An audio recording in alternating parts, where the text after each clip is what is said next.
I thank the co-agent of Israel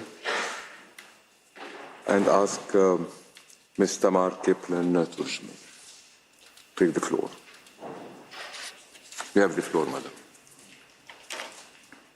Mr. President, members of the court, it is an honor to appear before you on behalf of the State of Israel. As you have just heard, Israel is still under attack. We are still counting more and more of our dead and attending 2,000 more who are wounded.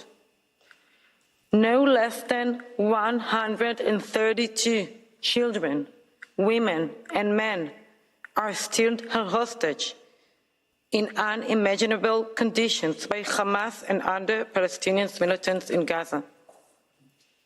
Tens of thousands of Israeli citizens are internally displaced. Most of them have not seen their homes in over 7 months.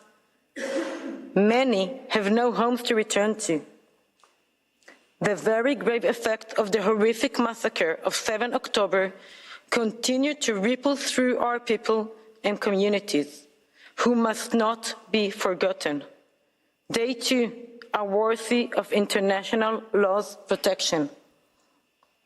Mr. President, members of the court, I draw particular attention to the women still held hostage in Gaza. Ms. Amit Sosna, who was held captive in Gaza by Hamas for 55 days, testified recently that she was physically abused, beaten up, and chained to a bed, threatened at gunpoint, and forced to perform sexual acts on her captor. Hamas refuses to release these women and all the other hostages it holds. It brazenly refuses to alleviate the humanitarian suffering that this war has brought to all concerned on both sides.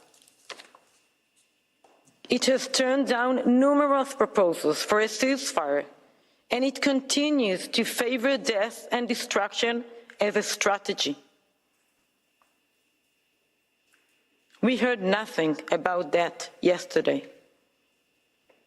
In fact, while South Africa made many outrageous, false statements yesterday, perhaps most striking was what it did not say.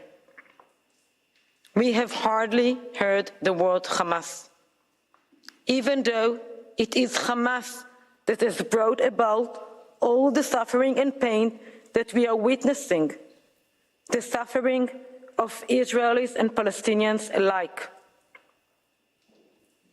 Instead, we sat here and listened to venomous accusations, to language that is so hateful, so out of touch with reality, that it was difficult to believe we are in a court of law.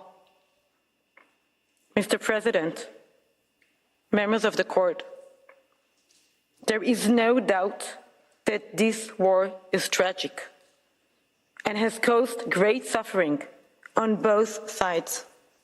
Again, this is Hamas's doing.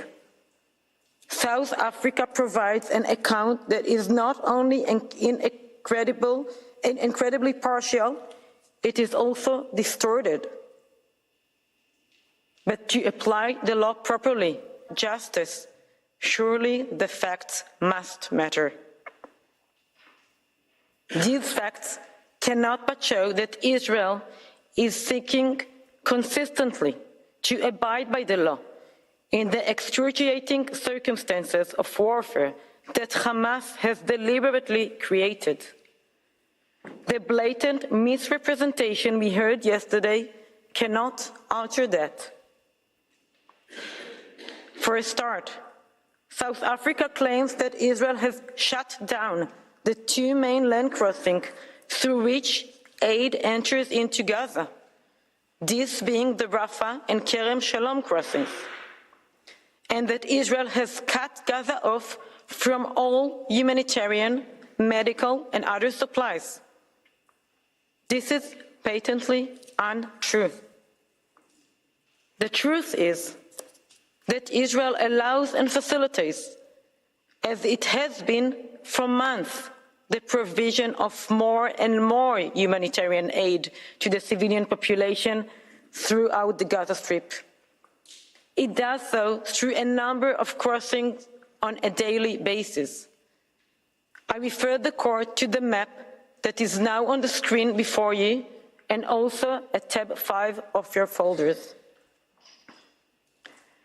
Contrary to South Africa's claim, the Kerem Shalom crossing has been in continuous operation since December 2023, with one recent exception between the 5th and 8th of May, when it was closed after Hamas fired at Kerem Shalom.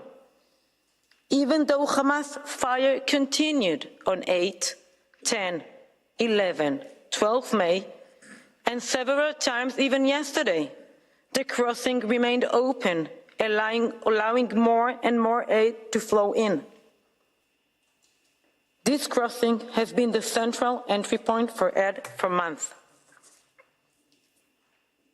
I know that South Africa has not only wrongly alleged that the Kerem Shalom crossing has been shut down, it also requested that Israel relinquish control over it.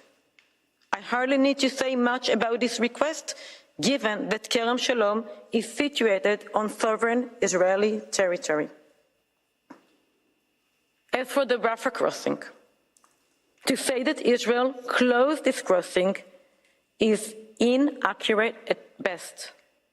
Its operation was disrupted on May 6, and since then, Israel has taken active measures and has been in intensive discussions with Egypt, supported by other international actors, in an effort to resume the flow of aid.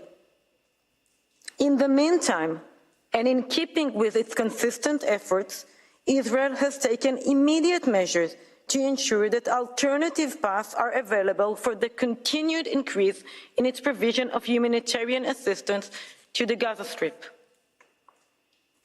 In this context, the Prime Minister of Israel convened 2 high-level meetings to ensure continued adequate response to the humanitarian situation in the Gaza Strip. The Prime Minister instructed the relevant authorities in Israel to take immediate interim steps to enable increased flow of aid to Gaza Strip through other routes and sources.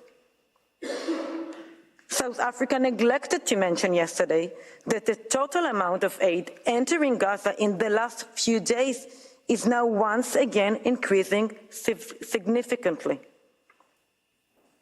Indeed, on 12 May, a new land crossing was opened at Erez West.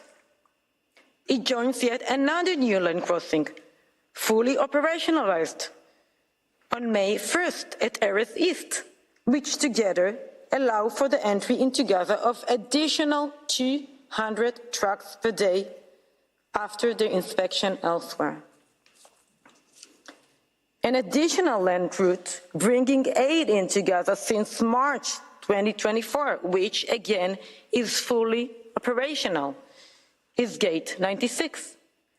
This land route brings aid directly into northern Gaza, thus reducing the risk of looting of aid convoys that otherwise make their way to the area from the southern part of the Strip. For this purpose, Israel allows Palestinian truck drivers from Gaza to enter Israeli territory following security checks in order to collect and upload humanitarian supplies. Israel has done a great deal to expand the capacity of land crossings, including by extending the working hours there. It has also expanded infrastructure and roads supporting the operations of the crossing. The Israeli government allocated approximately 52 million United States dollars to the implementation of such efforts. We heard nothing about all of that yesterday. Aerial routes remain in operation so as to allow for direct parachuting of aid into Gaza. Such operations are undertaken almost daily, involving a significant number of states. Many thousands of aid packages were provided in this way by dozens of operations in recent weeks. The temporary floating pier off the Gaza coast, whose construction began following President Biden's declaration on 7 March 2024, begins operating today. It is expected to enable the delivery of approximately 2.2 million food portions per day by the World Food Programme. I should add that this location too came under Hamas fire last month while construction was underway. Further progress in relation to maritime routes was achieved last week when Israel and Cyprus adopted on 8 May technical arrangements which aim to facilitate the implementation of the Cyprus Maritime Corridor, about which Israel has previously informed this court. This corridor was already utilized even prior to the concluding of the arrangements, but they will further improve its operation. Is this what a hermetic closure looks like?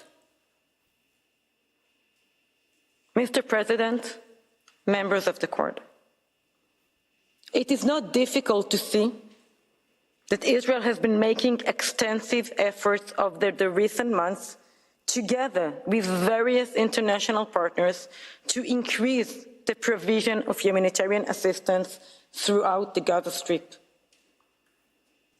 There have been remarkable achievements. South Africa's complete disregard of this reality and this truth is as telling as it is alarming.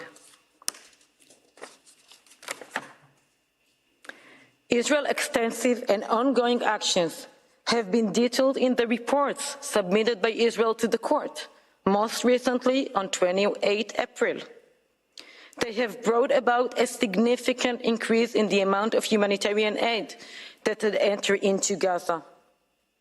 They are consistent with the decision adopted on 4 April by Israel Ministerial Committee on National Security Affairs, headed by the Prime Minister of Israel, and I quote, to increase the efforts to allow and facilitate the transfer of humanitarian aid for the civilian population in the Gaza Strip, end of quote, and to establish a ministerial team to, and I quote, implement the policy of the cabinet regarding the transfer of humanitarian aid to the Gaza Strip, end of quote. The decision records that these steps are undertaken further to the recommendations of security and foreign affairs officials concerning the need to continue the provisions of humanitarian aid to the civilian population in the Gaza Strip. All of these steps have had a significant impact in alleviating the humanitarian situation and avoiding the catastrophes which South Africa threatened were imminent in December, then January, then February, then March, and then April. While the situation is constantly changing, Israel is adapting and continues to work to improve the humanitarian situation and to prevent harm to civilians and to aid workers. I note that, as Mr. Noam has said, Israel's actions in this context are currently under the judicial review of Israel's Supreme Court.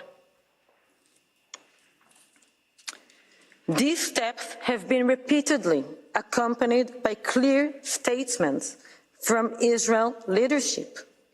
For example, Israel's Prime Minister Netanyahu said on 15 May that, and I quote, "Our policy from the start, from the beginning of the war, my policy was, you have to provide the basic humanitarian aid that is required by international law.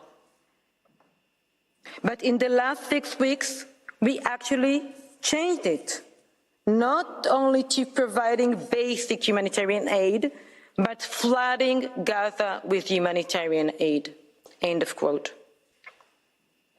Israel's defense minister, Gallant, likewise said on May 1st that, and I quote, "We are taking significant measures in order to increase the volume of humanitarian aid into Gaza.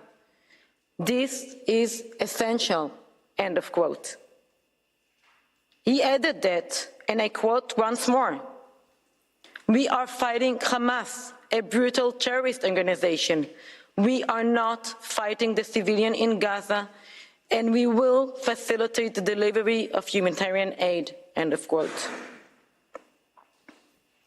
In order to show a genocidal intent that simply is not there, South Africa continues to distort other statements.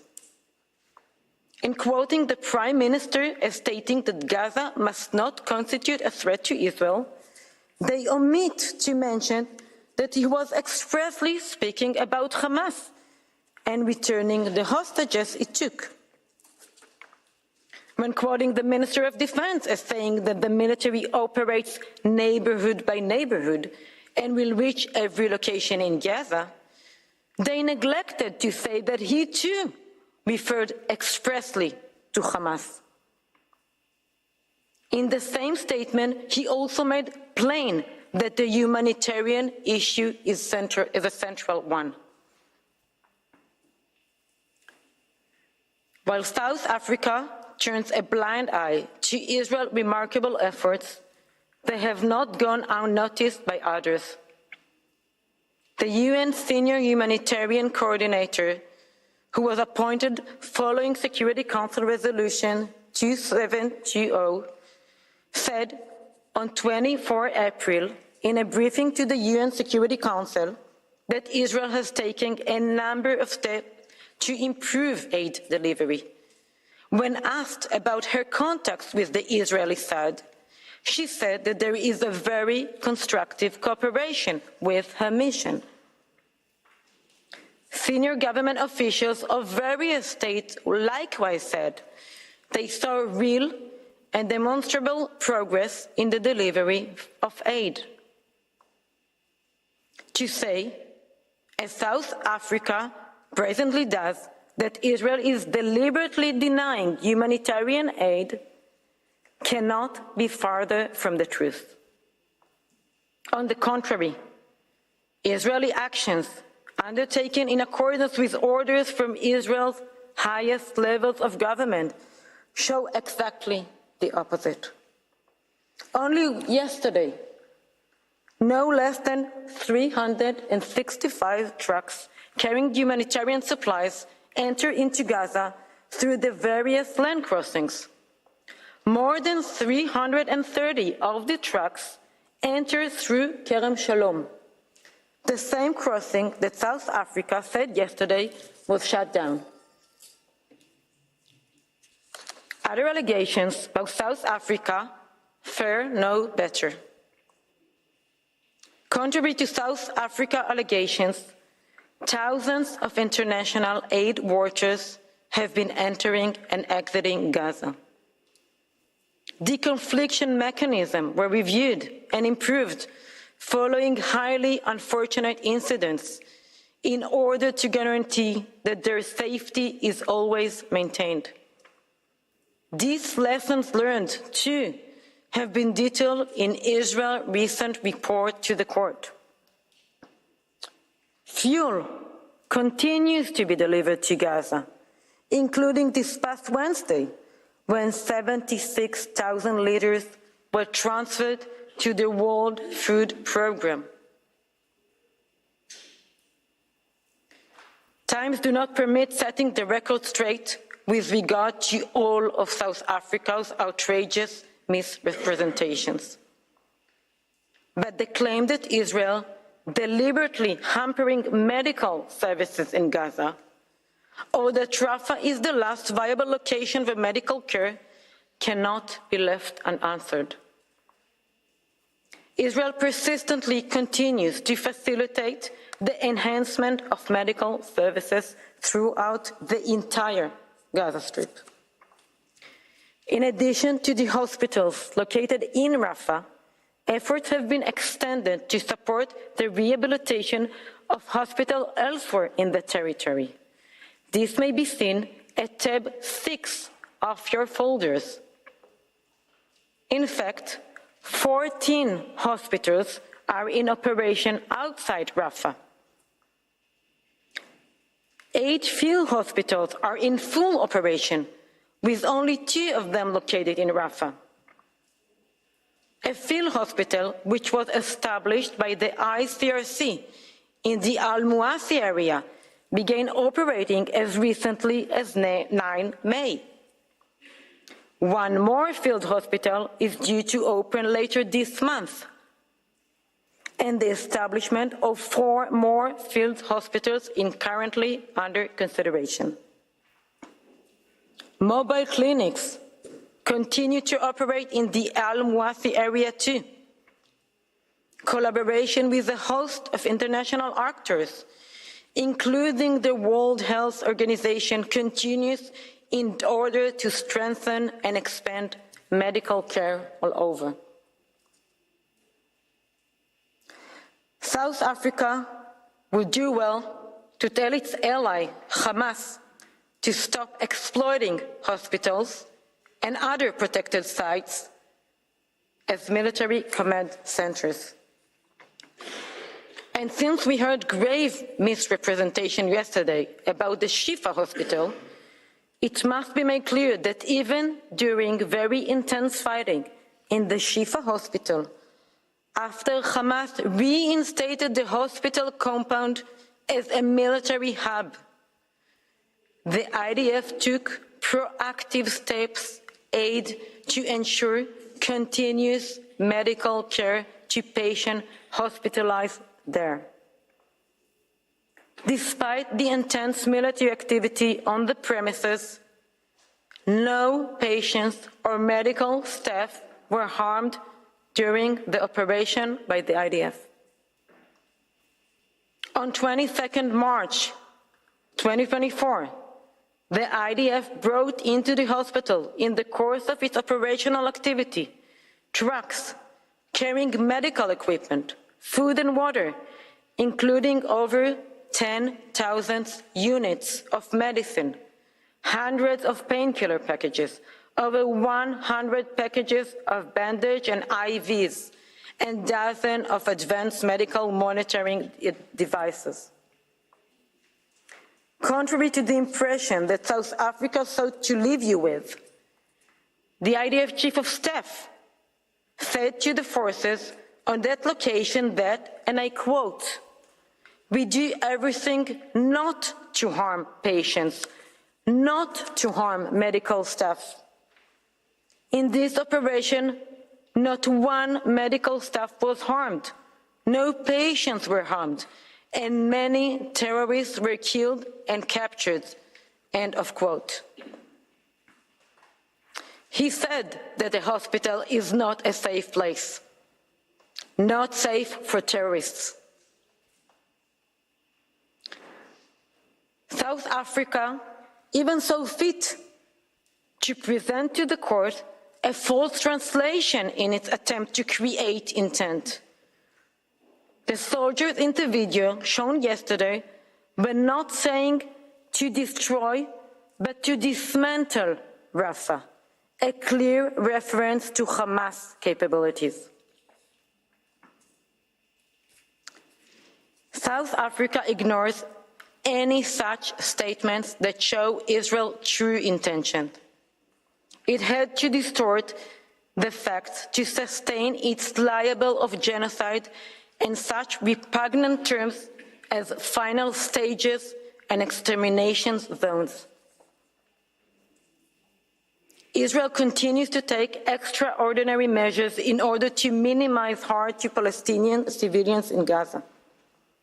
These have been described at length to the court in the previous hearing and in our written submission, and ignored to the same extent by South Africa. Time permits only several examples, one of which is that Israel has sent over 15 million text messages informing civilians of planned IDF activity in specific areas so that they can avoid them. It has made over 18 million pre-recorded phone calls and an additional 100,000 individual phone calls alerting individuals of danger in their vicinity. Over 9 million leaflets dropped over specific areas have provided civilians with information as to where humanitarian aid may be accessed and how to leave zone of combat. Once again, is this our military set on total or partial destruction of people operates? It is also the Israeli military that has put in place clear and definite procedure for targeting. This requires, inter alia, selection of munitions that would achieve the military need while minimizing civilian harm, and the conduct for each and every strike of a proportionality assessment in accordance with international humanitarian law. The IDF, moreover, marks sensitive sites, such as the medical service and shelters, on military operational systems, and takes additional measures to ensure that IDF forces are aware of them. All this likewise applies in operations in Rafah, as may be seen at tab 7 of your folders. While fighting to defend Israel, it is also engaged in ensuring that humanitarian aid continues to flow in. South Africa speaks of extermination zones, but the source cited in its request in support of these allegations does not say this, let alone prove it. It does reference express statement from the IDF Chief of Staff that civilians in combat areas must not be killed. An official statement by the IDF that the IDF does not define areas where anyone present could be shot. And a discussion of the IDF review of exceptional incidents where there are allegations of violation of this rule. Equally unsettling is South Africa's false allegation that the IDF uses artificial intelligence that decides who to attack, a claim the origin of which is one press report that relies on anonymous sources. Unfortunately, South Africa did not tell the court yesterday of Israel's official response to the report, which states clearly that the claims are simply not true. South Africa's claims regarding IDF attacks procedures are also false. Mr. President, members of the court, if South Africa seeks to point to any change in the situation since your order of 26 March, it should have acknowledged all these remarkable humanitarian efforts by Israel. It should also have recognized the crimes committed constantly by Hamas and the circumstances that compel Israel to respond to them, as any state would. Instead, it offers grandstanding and rhetoric. No real evidence. That's just a transparent attempt to relitigate the same matter one more time and to extract more and more from this procedure.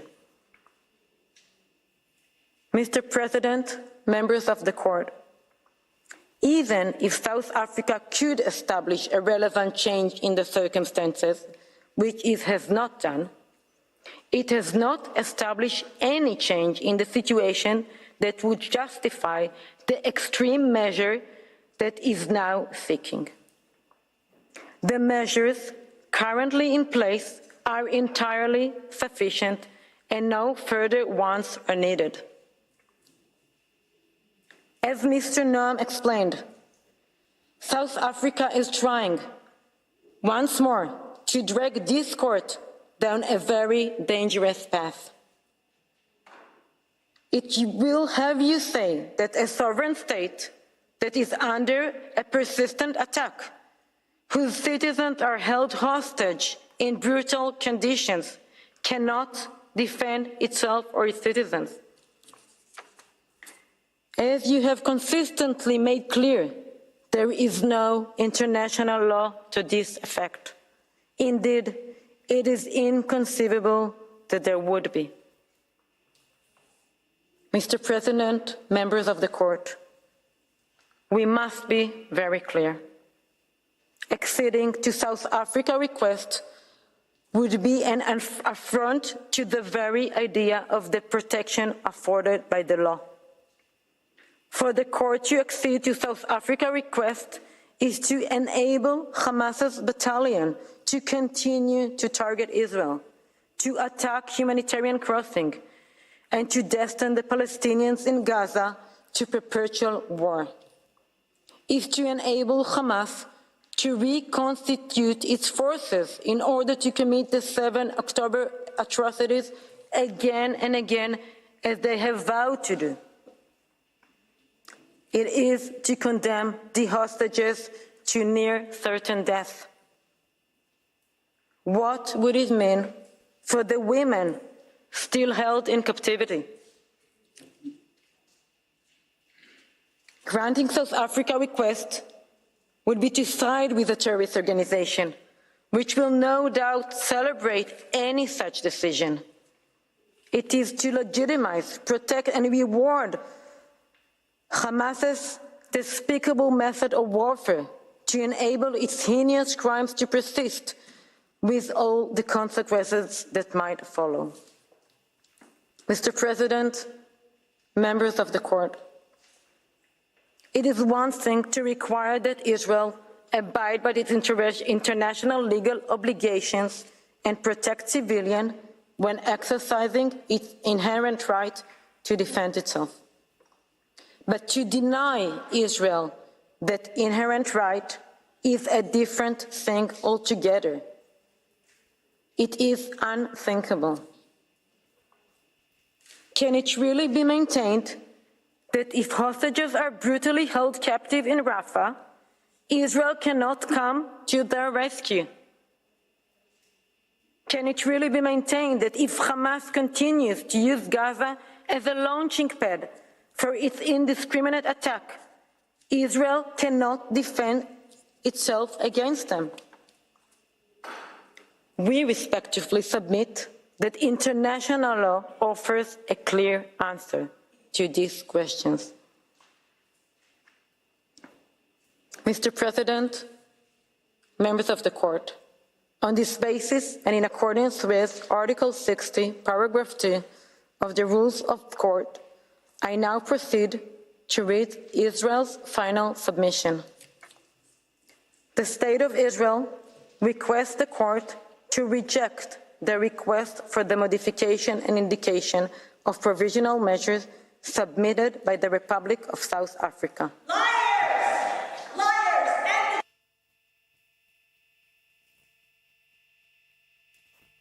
Well, we seem to have been interrupted there at the International Court of Justice by somebody, not quite sure who, has interrupted the final statement to be made by Miss Tamar Kaplan-Tourgeman. She's the Principal Deputy Legal Advisor of the Ministry of Foreign Affairs of the State of Israel.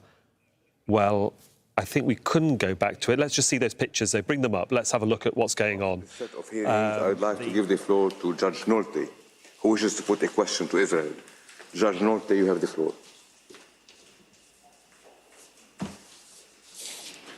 Thank you, Mr. President.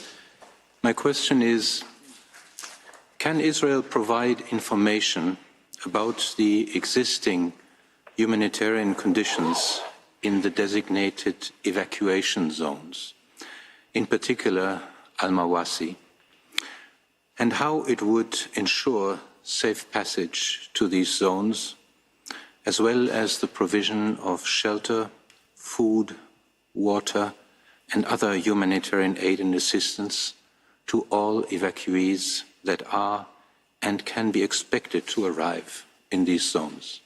Thank you, Mr. President. I thank Judge Nolte. The written text of this question will be communicated to the parties as soon as possible.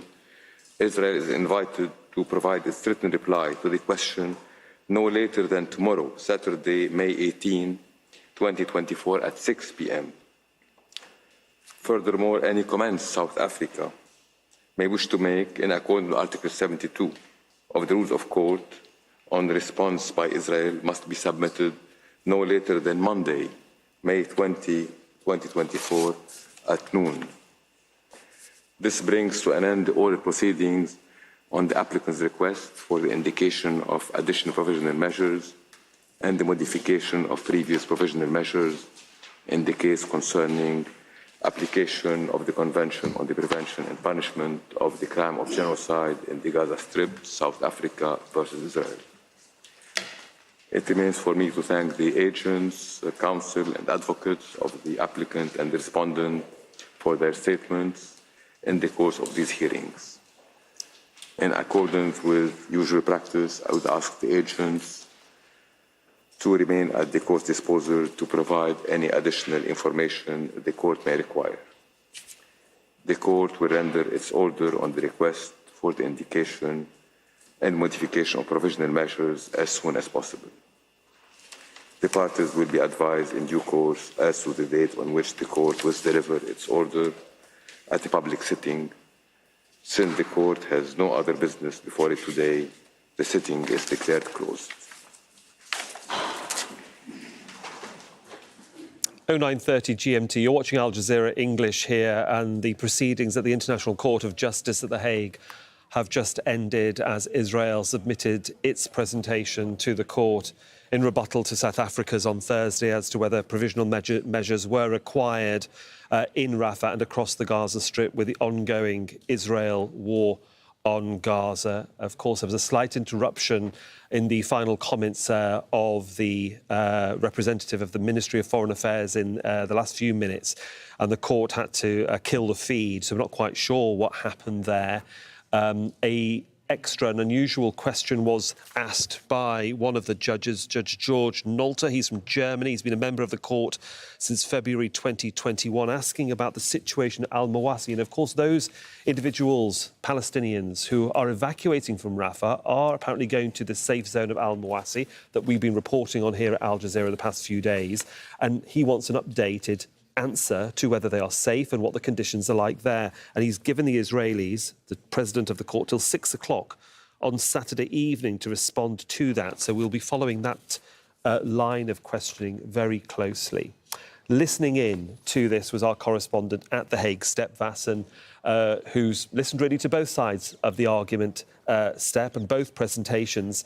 A very different picture that Israel is painting from the one that South Africa did on Thursday.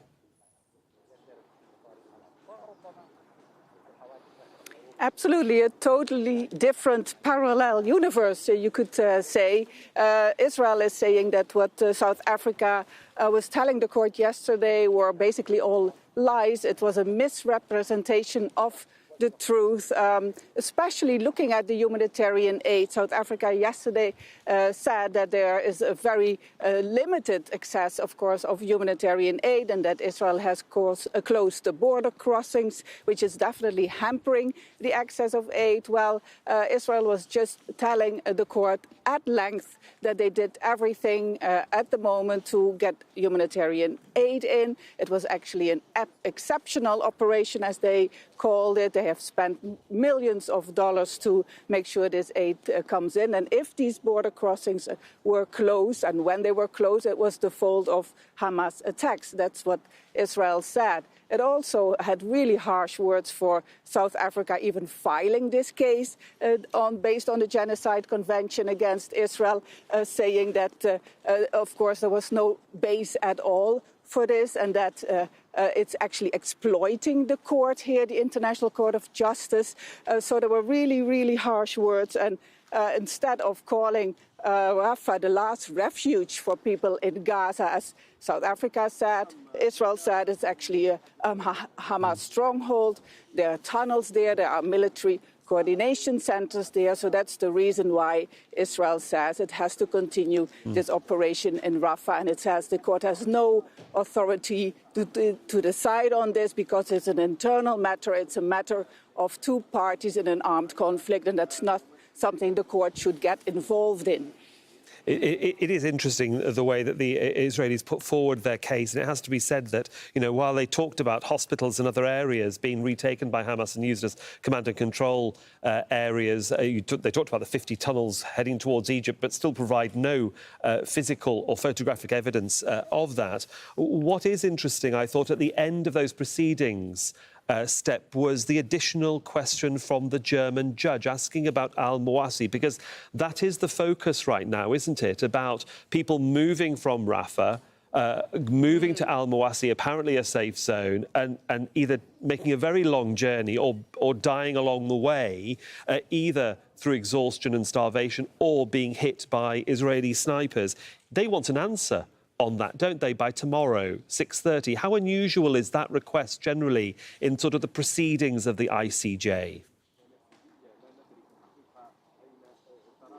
Very unusual. We haven't seen that in this case at all in the last couple of months, and with the hearings that we've been attending, there has never been an additional question. And this, of course, means that the judges were not satisfied until this moment with the presentation of Israel. It didn't provide enough answers. And it's also interesting to know that Israel said that South Africa was giving all these arguments without having any access on the ground, which is, of course, it's quite ironic, because that's exactly what South Africa is asking for, that there will be access on the ground. International observers should be let in to investigate what exactly is going on. And South Africa has called these evacuation zones extermination zones, and that's something that Israel was very upset about, actually referring even to the Holocaust. But that's exactly what you said. It's the very important, crucial question. And we're going to really wait and see what Israel is going to answer by 6 p.m. tomorrow evening. Step Vassen there in The Hague. Thanks very much. We'll come back to Step throughout the day for more analysis of what was said in court. Let's cross over to Tariq Abu Azoum, our correspondent in Deir el-Balah in central Gaza.